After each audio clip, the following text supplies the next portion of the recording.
Smart सिटीला शिवसेनेचा विरोध कायमच राहणार असल्याचं शिवसेना पक्षप्रमुख उद्धव ठाकरे यांनी सांगितलंय। आमच्या उपसूचना मान्य केल्या नाहीत तर स्मार्ट सिटीचा प्रस्ताव आम्ही स्वीकारणार नसल्याचं उद्धव ठाकरेंनी स्पष्ट केलं। मुंबई महानगरपालिका तसंच इतर महापालिकांची स्वायत्तता जाता कामा नये हा मुद्दा त्यांनी मांडला। तर वेगळ्या विदर्भाचा मुद्दा मांडणाऱ्या महाधिवक्ता श्रीहरी अणे यांच्या राजीनाम्याच्या भूमिकेवर शिवसेना ठाम असल्याचंही ते म्हणाले।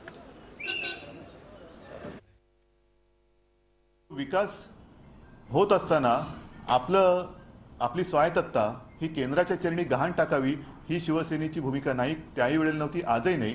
म्हणून तुम्ही काल पाहिलं असाल की शिवसेनेकडनं ज्या उपसूचना मांडल्या गेलेल्या आहेत त्या फार महत्त्वाच्या आहेत आणि त्या उपसूचना जर का मानल्या गेल्या नाहीत तर हा प्रस्ताव आम्ही स्वीकारत नाही। मुंबई एक समर्थ शहर आहे, महापालिका समर्थ आहे आणि असं कोणतेही काम त्याच्यामध्ये मला तरी दिसत नाही की जे आम्ही आमच्या वचननाम्यात टाकलेलं आहे आणि ते करतो आहोत त्या व्यतिरिक्त स्मार्ट सिटीमध्ये काहीतरी नवीन टाकलेलं आहे। म्हणजे मुंबई महानगरपालिका ही स्वतःच्या कर्तृत्वाने जी कामं करतेच आहे त्या कामाचं श्रेय तुम्हाला घ्यायचं असेल तुम्ही घ्या, पण त्याच्यासाठी मुंबई काय आम्ही तुमची बटी खेळू देणार नाही।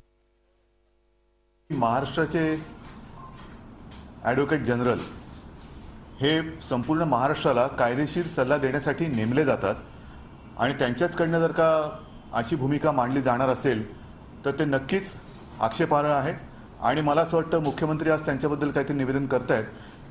महाराष्ट्राचं पद भूषवताना महाराष्ट्राची द्रोह हा गंभीर गुन्हा आहे। झी 24 तास रहा एक पाऊल पुढे।